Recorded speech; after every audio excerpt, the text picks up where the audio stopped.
everyone, hope you're doing fine. Chapter 19, Rockabye Baby. At 8:30 the next morning, my father went into the workshop and dialed Doc Spencer's number on the telephone. Now listen, Doctor, he said, if you could be here at the filling station about half an hour, I think I might have a little surprise present for you. The doctor said something in reply and my father replaced the receiver. At 9 o'clock, Doc Spencer arrived in his car. My father went over to him and the two of them held a whisper conversation beside the pumps. Suddenly, the tiny doctor clapped his hands together and sprang up high in the air, hooting with laughter. You don't mean it, he cried. It's not possible. He then rushed over to me and grasped my hands in his. I do congratulate you, my dear boy, he cried, pumping my hand up and down so fiercely it nearly came off. What a triumph, what a miracle, what a victory. Now, why on earth didn't I think of that method myself? You are a genius, sir. Hail to thee, dear Danny. You're the champion of the world. Here she comes, my father called out, pointing down the road. Here she comes, Doctor. Here who comes, the doctor said. Mrs Clipstone, he spoke the name proudly as though he were a commander referring to his bravest officer. The three of us stood together beside the pumps, looking down the road. Can you see her? My father asked. Far away in the distance, I could just make out a small figure advancing towards us. What's she pushing, Dad? My father gave me a sly look. There's only one way of delivering pheasants safely, he said, and that's under a baby. Isn't that right, Doctor? Under a baby? Dr. Spencer said. Of course, in a pram with a baby on top. Fantastic, said the doctor. My old dad thought that one up many years ago, my father said, and it's never been known to fail yet. It's brilliant, Dr. Spencer said. Only a brilliant mind could think of a thing like that. He was a brilliant man, my father said. Can you see her now, Doctor? And that'll be young Christopher Clipstone sitting up in the pram. He's 1.5, a lovely child. I birthed him, Dr. Spencer said. He weighed 8 pounds 3 ounces. I could just make out the small dot of the baby sitting high up in the pram, which had its hood folded down. There's more than 100 pheasants under that little nipper, my father said happily. Just imagine it. You can't put 100 pheasants in a child's perambulator, Doc Spencer said. Don't be ridiculous. You can if it's been specially made for the job, my father said. This one is built extra long and extra wide, and it's got extra deep well underneath. Listen, you could push a cow around in there if you wanted to, let alone 100 pheasants and a baby. Did you make it yourself, Dad? I asked. More or less, Danny.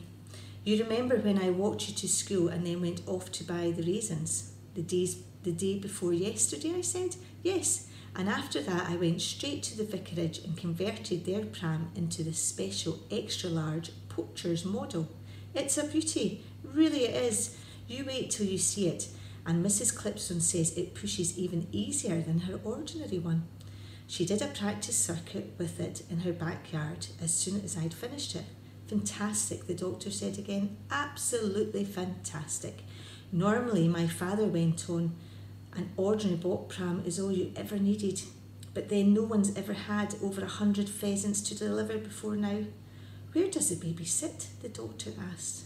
On top, of course, my father said, and all you need is a sheet to cover them and the baby sits on the sheet. A bunch of pheasants makes a nice soft mattress for any child. I don't doubt it, the doctor said. He'll be having a very comfortable ride today, young Christopher, my father said. We stood beside the pumps waiting for Mrs Clipstone to arrive. It was the 1st of October and one of those warm, windless autumn mornings with a darkening sky and a smell of thunder in the air. What was so marvellous about my father, I thought, was the way he always surprised you. It was impossible to be with him for long without being surprised and astounded by one thing or another. He was like a conjurer bringing things out of a hat. Right now it was the pram and the baby. In a few minutes it would be something else again. I felt sure of that. Right through the village, bold as brass, my father said, good for her. She seems in an awful hurry, Dad, I said. She's sort of half running, don't you think? She's sort of half running, Dr. Spencer. I imagine she's just a bit anxious to unload her cargo, the doctor said. My father squinted down the road at the approaching figure. She does appear to be going a bit quick, doesn't she? He said carefully. She's going very quick, I said. There was a pause. My father was beginning to stare hard at the lady in the distance. Perhaps she doesn't want to be caught in the rain, he said. I'll bet that's exactly what it is. She thinks it's going to rain and she doesn't want the baby to get wet. She could put the hood up, I said. He didn't answer this. She's running, Dr. Spencer cried. Look. It was true. Mrs. Clovenstone was suddenly broke into a full sprint. My father stood very still, staring at her, and in the silence that followed, I fancied I could hear a baby screaming. What's up, Dad? He didn't reply. There's something wrong with that baby, Doc Spencer said. Listen. At this point, Mrs. Clovenstone was about 200 yards away from us, but closing fast. Can you hear him now, Dad? Yes, I can hear him. He's yelling his head off, Doc Spencer said.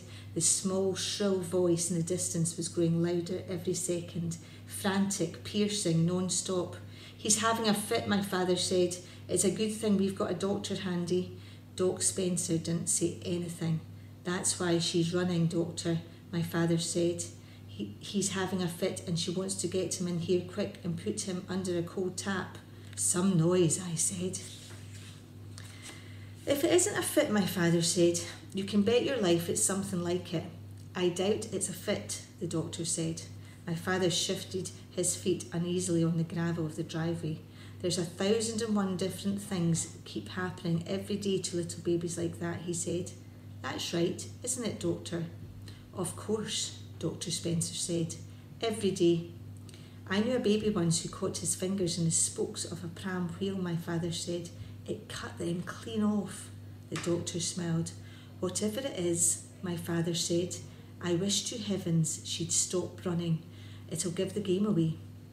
A long lorry loaded with bricks came up behind the pram and the driver slowed down and poked his head out of the window to stare. Mrs. Clovenstone ignored him and flew on. She was so close now I could see her big red face with the mouth wide open, panting for breath. I noticed she was wearing white gloves on her hands, very prim and dainty. And there was a funny little white hat to match perched right on top of her head, like a mushroom. Suddenly, out of the pram, straight up into the air flew an enormous pheasant. My father let out a cry of horror. The fool in the lorry began roaring with laughter. The pheasant flapped around drunkenly for a few seconds and then lost height and landed on the grass by the side of the road. Crikey, Dr. Spencer said. Look at that. A grocer's van came up behind the lorry and began hooting to get by. Mrs. Clovenstone kept on running.